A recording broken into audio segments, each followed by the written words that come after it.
오늘 본문의 말씀을 통해서 성탄을 기다리는 이유다. 우리가 왜 예수님의 탄생을 기다려야 될까? 특별히 오늘은 성탄절을 앞둔 주일입니다. 이번에 기다리는 우리가 성탄절은 예년과는 많이 다른 성탄절이에요. 우리 지난해만 해도 성탄절 날 우리가 칸타타로 하나님께 영광을 돌리고, 또한 아이들부터 어른에 이르기까지 축제로 그날을 맞이했었는데, 올해는 코로나19라고 하는 이 어려움 속에서 우리가 성탄절을 맞이하게 됩니다. 우리가 함께 하나님의 성전에 모여서 예배할 수 없고, 우리가 영상을 통해서 함께 예수님의 오신 그날을 축하하고 그리고 함께 해야 되는 그런 안타까운 마음을 갖게 되는 성탄절입니다. 그럼에도 불구하고 우리가 왜 성탄절을 기다려야 될까? 예수님이 이 땅에 오신 그날이 왜 그렇게 중요하고 우리에게는 기쁨의 날이냐는 겁니다. 여러분, 세상의 모습을 바라보면 우리들의 마음을 아프게 하는 그런 일들이 우리 주변에 많이 있습니다. 우리가 접했던 지난주에 이 뉴스 가운데 하나가 그 장애를 두고 있는 한 분이, 그 어머니가 세상을 떠나신 거예요. 그런데 그 사실을 누구에겐가 알리고 싶어서 집을 나와서 글을 써서 지나가는 사람들에게 그것을 보여주지만 아무도 그에게 관심을 가져주지 않았습니다. 다만 사회복지사 한 분이 그에게 관심을 갖고 다가가서 그가 써놓은 글을 본 거예요. 그의 어머니가 자기 옆에 쓰러졌고, 그리고 이 죽었다고 하는 사실을 누구에겐가 알리고 싶었던 거예요. 그래서 그 집에 가서 보니까 그 어머니는 그 죽은 지 오래되었고 시체가 썩어서 뼈만 남아있는 그런 모습으로 바꿔져 있더라는 거예요. 여러분, 우리들의 관심은 세상 화려한 곳에 있지, 우리들의 관심은 정말 있어야 되는 그 자리에 우리의 관심이 있지 않다는 겁니다. 우리가 이번 성탄절 날은 우리가 정말 있어야 되는 그 자리, 또한 성탄절을 기다려야 되는 그 분명한 이유가 우리 안에 있는 아름다운 모습이 될 수 있기를 주의 이름으로 축원합니다. 여러분, 왜 성탄절을 우리가 기다려야 될까? 과연 우리가 기다리는 예수님이 어떤 분이기에 우리가 그날을 기대하면서 함께 하기를 원하느냐는 거예요. 오늘 본문 속에 나타나 있는 말씀을 보면 예수님이, 이 땅에 오신 예수님이 어떤 분인가라고 하는 것을 아주 분명하게 이야기를 하고 있습니다. 먼저 1절에 보면 태초에 말씀이 계시니라, 이 말씀이 하나님과 함께 계셨으니 이 말씀은 곧 하나님이시라, 그렇게 말씀을 하고 있습니다. 여러분, 하나님의 말씀이 계셨다는 거예요. 그 말씀은 곧 하나님이시라고 그렇게 이야기해요. 그러면서 14절에 보면 말씀이 육신이 되어 우리 가운데 거하심에 그랬습니다. 여러분, 말씀이 계셨고 태초에 그 말씀은 곧 하나님이신데 그 말씀이 육신을 입고 이 땅에 오신 분이 누구냐? 예수 그리스도라는 사실이에요. 그런데 말씀이 육신을 입고 오신 예수님이 왜 우리가 기다려야 되느냐? 여러분, 창세기 1장 이하에 기록되어 있는 말씀을 보면 하나님이 이 세상을 창조하실 때 말씀으로 세상을 창조하셨어요. 하나님이 말씀하실 때에 그 말씀이 그대로 이루어지는 아름다운 역사가 일어난 거예요. 바로 우리가 기다리는 예수님은 어떤 분이냐? 말씀이 육신이 되신 분이기 때문에 말씀의 능력을 가지고 이 땅에 오신 분이 예수 그리스도신 거예요. 여러분, 예수님이 말씀하시는 그대로가 이 땅에 이루어지는 역사가 일어나는 거예요. 그 말씀 속에는 능력이 있고 그 말씀 속에 권능이 있기 때문에 그렇습니다. 여러분, 예수님이 이 땅에 오셔서 하신 사역의 모습들을 보세요. 예수님은 말씀하실 때마다 하나님의 능력과 권능이 그대로, 창조의 능력이 그대로 이루어져 가는 그런 모습들을 우리가 보게 되죠. 여러분, 38년 된 병자가 있었어요. 이 베데스다라고 하는 연못이 있는데 그 베데스다 연못에 가끔 천사가 내려와서 그 물을 동하게 만드는 거예요. 그러면 이 물이 동할 때에 어떤 병에 걸렸든 그 물 속으로 처음 들어가는 사람, 첫 번째로 들어가는 사람은 그 병이 낫는 역사가 일어난 거예요. 그래서 38년 동안 그 물이 동할 때 가장 먼저 들어가기 위해서 기다렸는데 자신의 차례가 오지를 못했어요. 그래서 다른 사람을 향한 원망과 불평의 마음을 가지고 그곳에 있었던 거예요. 그런데 예수님이 그를 찾아가셔서 예수님이 그에게 그런 질문을 해요. 내가 낫고자 하느냐? 여러분, 낫고자 하느냐는 질문 속에 38년 동안 기다린 그 사람은 예, 낫고 싶습니다. 내가 원합니다. 이렇게 얘기해야 되잖아요. 그런데 그는 원망의 마음을 풀어냅니다. 물이 동할 때에 아무도 나를 그곳에 넣어주는 사람이 없었다고 다른 사람에 대한 원망의 이야기를 합니다. 그때 예수님은 그에게 그렇게 말씀을 해요. 내 자리를 들고 일어나 걸어가라. 여러분, 예수님이 말씀하실 때에 자리를 들고 일어나는 기적의 역사가 일어난 거예요. 말씀 속에 창조의 능력, 말씀 속에 하나님의 기적의 역사가 나타나는 거예요. 또한 죽은 나사로 이미 그를 무덤에 묻었고 그 무덤 문을 닫아버린 상태였어요. 예수님이 나사로의 무덤가에 가셔서는 그 무덤을 향해서 죽은 나사로를 향해서 나사로야 나오너라. 예수님께서 말씀하실 때에 그 말씀하신 그대로가 이루어지는 놀라운 기적의 역사가 일어나는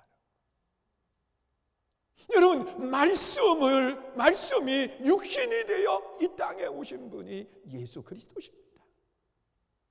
그 말씀 속에 창조의 능력이 있고 그 말씀 속에 하나님의 역사하심이 나타난다는 사실을 보여주고 있는 거예요.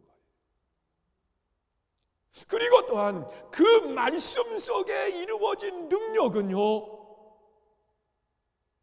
어느 특정한 사람에게만 기쁨이 되게 하시는 것이 아니라 모두가 기쁨이 되는 아름다운 역사가 그 창조의 능력 속에 있다는 거예요. 여러분, 하나님이 창조하신 모든 세계들을 바라보시면서 하나님은 무엇라고 말씀하셨느냐? 심히 좋았다고 말씀을 하고 있습니다. 여러분, 하나님이 좋으신 그러한 아름다운 모습으로 그 창조의 역사가 이루어진다는 사실이에요. 여러분, 예수 그리스도가 행하시는 모든 능력은요, 모든 사람들을 행복하게 하고 모든 사람들에게 기쁨이 되는 아름다운 역사가 그 안에 일어나는 거예요. 여러분, 성경에 나타나 있는 말씀을 보면 하나님의 말씀과 세상의 말, 사단의 말이 기록되어 있습니다.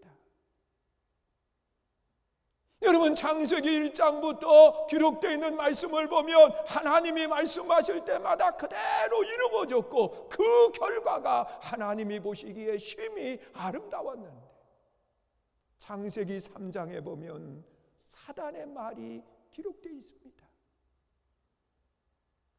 그 사단이 하와를 찾아와서 그런 이야기를 하는 거예요.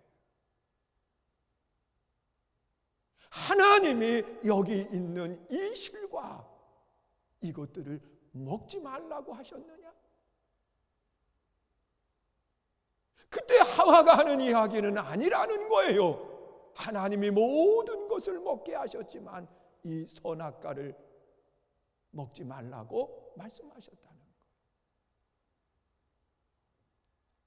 그 말을 들은 사단이 다시 이야기합니다. 왜 하나님께서 이 선악과를 금하게 하셨는 줄 아느냐는 거예요.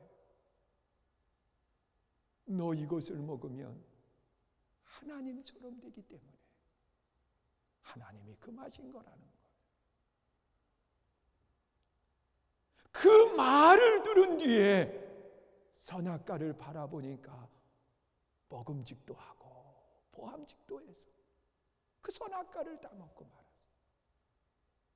여러분, 사단의 말은 유혹의 말이에요. 사단의 말은 달콤한 말이에요. 어느 목사님이 설교하면서 그런 이야기를 하시더라고요. 그 설교 본문을 타이핑하는데 이 사탄이라고 하는 말이 자꾸 사탕으로 타이핑이 되더라는 거예요. 그래서 깨달은 것이, 아하, 사탄은 사탕과 같은 거로구나. 사람의 입에 달콤하고 그리고 좋은 그러한 모습처럼 보이지만 그 안에 생명을 빼앗아가는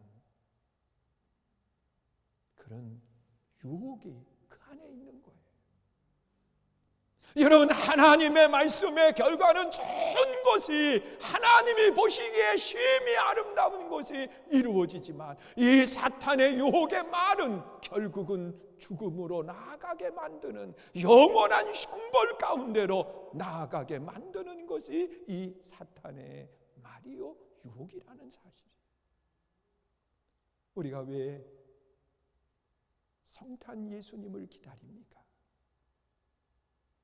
말씀이 육신이 되셨기 때문에.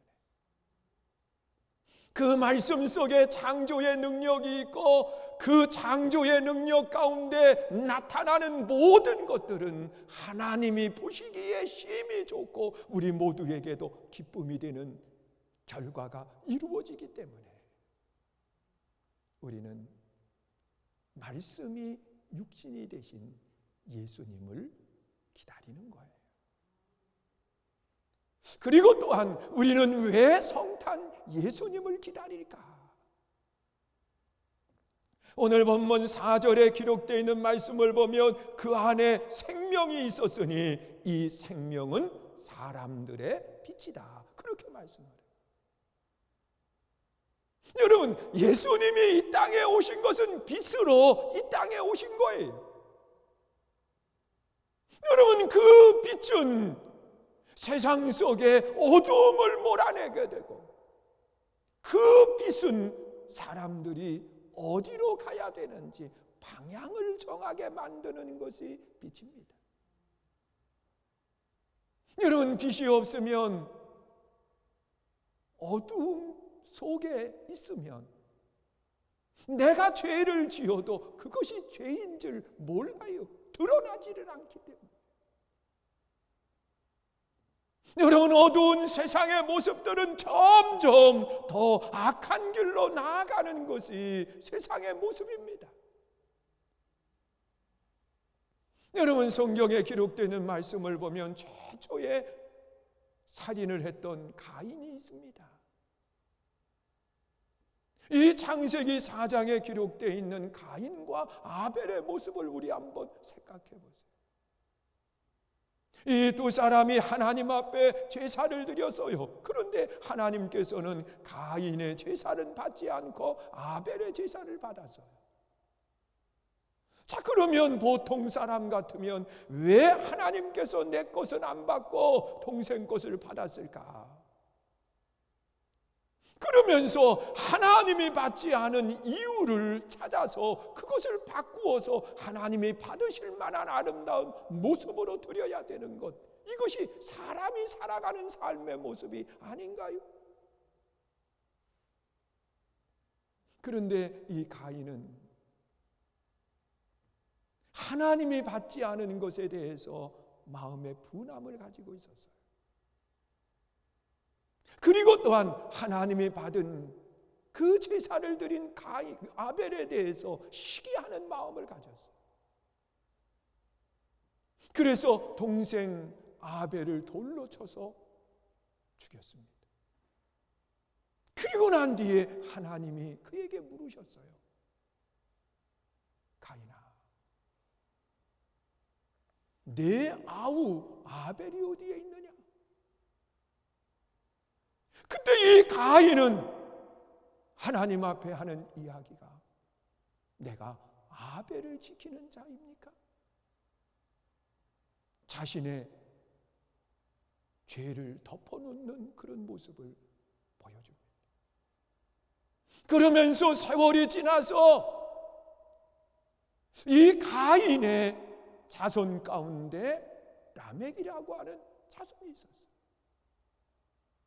그는 자기의 죄에 대해서 많은 사람들 앞에서 그런 이야기를 합니다. 가인의 죄의 결과가 7배의 벌을 받는다고 하면 나의 죄는 70배의 벌을 받아야 된다는 거예요. 자신의 입술로 고백하는 거예요. 그것은 이 어둠의 죄가 시간이 지나면서, 세월이 지나면서 없어지는 것이 아니라 점점 더 어둠 속으로 내려가고 죄에 대한 부끄러움도 모르는 그런 모습으로 바꾸어져 보고 말았어요. 이것이 어둠의 삶의 모습입니다. 어둠 속에 있으면 몰라요. 내가 지금 하고 있는 이것이 어떤 결과를 낳게 되는지 몰라요. 그러나 빛 들어오신 예수님께서 나와 함께 하실 때에 어두움은 물러나게 되고, 그리고 나의 모든 죄는 드러나게 되는 거예요. 여러분, 성경에 나타나 있는 말씀을 보면 사울에 대한 이야기를 하고 있습니다. 부활의 예수님을 만나기 이전에 사울의 모습이 어떻습니까? 여러분, 스데반이 돌에 맞아 순교할 때에 이 사울은 돌 던지는 사람들의 옷을 지켜주고 있었습니다. 그러다가 나중에는 예수 믿는 사람들을 잡아 죽이려고, 나만 의로운 것처럼 예수 믿는 사람들은 죽어 마땅하다고 생각을 하고 공문을 받아들고 다메섹으로 예수 믿는 사람들을 잡아들이기 위해서 가고 있을 때 부활의 예수님을 만나게 된 거예요. 그리고 난 뒤에 그의 고백이 어떤 고백이에요? 빛 대신 예수님을 만나기 이전에 그의 삶은 자기는 옳은 줄 알았어요. 자기가 행동하고 있는 모든 것들은 다 아름다운 모습인 줄 알았어요. 그런데 빛 대신 예수 그리스도가 내 안에 계시고 나니까 자기의 부정한 것들이 드러나는 거예요. 그러면서 그의 고백 속에 오라 나는 곤고한 사람이로다. 내가 원하는 선은 행하지 못하고 원치 않는 악을 행하고 있다고 말하면서 자신의 부끄러움을 드러내는 모습을 찾아보게 돼요. 이것이 빛된 예수님이 내 안에 계실 때 나타나는 아름다운 현상인 거예요. 그래서 우리는 성탄 예수님을 기다리는 겁니다. 왜? 빛으로 이 땅에 오셨기 때문에 그래요. 그리고 또한 빛이라고 하는 것은요, 내가 어디로 가야 되는지 방향을 정하게 하는 것이 빛입니다. 여러분, 어두움이 깔리면 어디로 가야 될지를 몰라요. 방향을 잡을 수가 없어요. 제가 지금도 잊지 못하는 것이 그 강화에 있는 갈멜산 기도원에 처음 부흥회를 인도하기 위해서 그것에 초청을 받아서 갔어요. 그리고 첫날 집회가 마치고 둘째 날 이제 낮 집회를 마치고 난 뒤에 그 뒤에 있는 산을 등산 좀 하고 싶어가지고 그래서 그 뒤에 산 등산을 했어요. 그런데 그 뒷산에 올라가면 이 제일 높은 정상에 철로 탑을 세워놓은 곳이 한 곳이 있습니다. 그래서 마음속에 저기까지 가야 되겠다. 그때는 많이 젊었을 때거든요. 그래서 그 철탑이 있는 정상까지 가는데 산등성을 여러 개 넘는 거예요. 그래도 목표를 정했으니까 가야 되겠다고. 그리고 그곳까지 갔는데 그때는 숲이 막 우거져 있을 때였기 때문에 이렇게 일찍 해가 넘어가는 줄 몰랐던 거예요. 그래서 내려오면서 산등성이 하나를 넘었는데 어두워지기 시작을 하고 그리고 나무 안에 있었으니까 어둠이 더 빨리 찾아오는 거예요. 그리고 사방을 둘러봐도 나무만 보이지 어디로 가야 되는지 방향을 못 잡겠더라고요. 나는 산에서 길을 잃어버린 사람들 이야기를 들으면 세상에 그걸 갔던 길을 못 찾고 그러느냐고. 그런데 어두움이 깔리니까 아무것도 알 수 없는 거예요. 그때 다행스러웠던 것은 올라가면서 그 한 800m 중턱에 개를 키우는 그곳이 있었어요. 그래서 그 생각이 번뜩 나는데 저녁이 되니까 이 개들이 지저대기 시작을 하는 거예요. 그래서 그 소리를 들으면서 어두움을 뚫고서는 끝까지 찾아왔던 기억이 있어요. 지금도 그때 생각하면 가슴을 쓸어내리는 그런 모습을 갖게 돼요. 여러분, 어둠이라고 하는 것은 내가 어디로 가야 될지 방향을 잡을 수가 없어요. 그러나 환한 빛이 내 안에 있을 때 우리는 가야 되는 방향을 정하게 되고 그리고 그 방향으로 나아갈 수 있게 되는 거예요. 바로 빛 대신 예수님이 이 땅에 오심으로 해서 우리 인생길에 어디로 가야 되는지 방향을 잡을 수 없었지만 빛 대신 예수님이 나와 함께 하실 때 우리는 영원한 생명으로, 우리는 영원한 천국으로 우리는 안전하게 나아갈 수 있게 된다는 거예요. 여러분, 빛 되신 예수님은 그렇게 말씀을 해요. 나는 길이요 진리요 생명이다. 나로 말미암지 않고 아버지께로 올 자가 없다고 말씀을 하시는 거예요. 왜 그러느냐? 빛으로 이 땅에 오셨기 때문에. 예수 그리스도만이 아버지께로 인도하시는 아름다운 역사가 일어나는 거예요. 우리가 왜 성탄 예수님을 기다립니까? 그분이 빛으로 이 땅에 오셨기 때문에.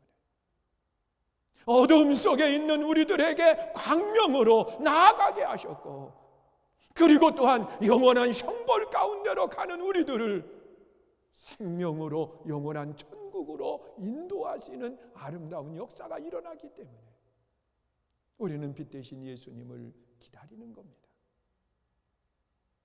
우리는 또한 성탄 예수님을 왜 기다립니까? 4절에 기록되어 있는 말씀을 보면 그 안에 생명이 있었으니 이 생명은 사람들의 빛이라고 그렇게 말씀을 해요. 여러분, 우리는 세상을 살아가면서 살아있는 것 같지만 우리는 살아있는 게 아니에요. 우리는 한 걸음 한 걸음 어디로 나아가느냐? 죽음으로 나아갑니다. 여러분, 우리 한번 생각해 보세요. 저도요, 참 체질적으로 건강을 타고났다고 생각을 했어요. 제가 이 어떠한 일을 하고 힘을 쓰면은요, 젊은 분들이 저만큼 힘을 못 쓰는 그런 모습들을 봤어요. 그런데 매번 몸이 한번 아프고 나니까는요, 이제는 많이 내 스스로가 그게 안 되는 거예요. 사실 계단 올라가고 이런 거 저는 엘리베이터를 안 타고 다녔어요. 교회 오면 그냥 계단 하나 올라가면서 0.5초 그러면서 올라갔던 사람이거든. 그런데 요즘은 계단 올라가는 게 두려운 마음을 갖게 돼요. 여러분, 이 심장이 한번 이상이 생긴다고 하는 것은요, 사람이 얼마나 많이 움츠려드는지 몰라요. 저는 밤에 잠을 잘 때 여기에 손을 얹고서는 기도합니다. 하나님, 계속 뛰게 해주세요. 그러면서 하나님 앞에 기도하고 그리고 잠을 자요. 일어나서는 다시 한번 손을 얹고 하나님 감사합니다. 뛰게 해주셔서. 왜냐고 하면 제가 이 심장 뛰는 것을 그 영상으로 이렇게 봤거든요. 그리고 핏줄이 멈춰 있는 그 부분도 눈으로 확인을 했거든요. 그러니까 이것이 멈추면 그냥 끝나는 건데, 이런 마음이 내 안에 있는 거예요. 여러분, 그래요. 우리는 살아있는 것 같지만 어느 한 부분이 멈추면 다 멈추게 되어 있어요. 우리는 죽음으로 나아가기 때문에 그럴 겁니다. 그러나 생명 되시는 예수님께서 이 땅에 오셔서 내 안에 계실 때 그분의 영원한 생명이 나와 함께 영원한 천국으로 이어지게 되는 거예요. 생명 되시는 예수님, 생명으로 이 땅에 오신 예수님. 여러분, 그 생명이 내 안에 있지 아니하면 우리는 냄새나는 모습으로 바꾸어지는 거예요. 여러분, 흙으로 사람을 빚으신 뒤에 그 안에 생기를 불어넣으시니 생명이 되었다고 그렇게 말씀을 해요. 예수 생명이 없는 사람들은 영원한 형벌 가운데로 내려가게 되지만 예수 생명이 내 안에 있을 때 우리는 영원한 생명으로 나아가고 영원한 천국의 기쁨을 누리게 되는 거예요. 그리고 또한 생명으로 오신 예수님이 내 안에 계실 때 우리는 새로운 피조물이 되고 변화되는 아름다운 삶으로 나아가게 되는 거예요. 생명 되시는 예수님이 계실 때. 그리고 또한 우리는 왜 이 성탄 예수님을 기다려야 될까?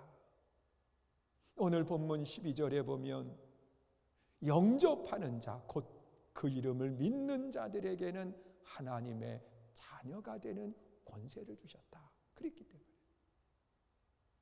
여러분, 생명으로 오신 그분을 내 중심에 모셔드릴 때, 영접할 때 우리는 하나님의 자녀가 되는 권세를 우리에게 주셨다는 거예요. 여러분, 자녀의 권세가 얼마나 큰지 몰라요. 자녀는요, 천국권이 있어요. 천국권이 있어요. 우리 아이들도 아직도요, 전화통화하면 아빠 뭐가 필요한 게 있는데요, 그러면서 이야기합니다. 여러분, 자신 있게 이야기하는 것이 뭐예요? 자녀기 때문에 가능한 거예요. 그리고 자녀는 상속권이 있습니다. 세월이 지난 뒤에 하나님이 나를 불러가신 뒤에 남아있는 것은요, 자녀들이 다 가지고 가요. 왜? 상속권이 그들에게 있기 때문에 그런 거예요. 여러분, 우리가 하나님의 자녀가 된다는 것, 그분을 내 중심에 모시고 하나님의 자녀가 된다는 것은요, 우리는 천국권이 있어요. 하나님 주세요. 하나님 허락해 주세요. 우리는 상속권이 있어요. 하나님의 나라를 유업으로 받게 되는 거예요. 사랑하는 성도 여러분, 왜 성탄 예수님을 우리가 기다립니까? 그분은 말씀이 육신이 되어 이 땅에 오신 분이기 때문에 말씀 속에 능력이 있어요. 이런 말씀 속에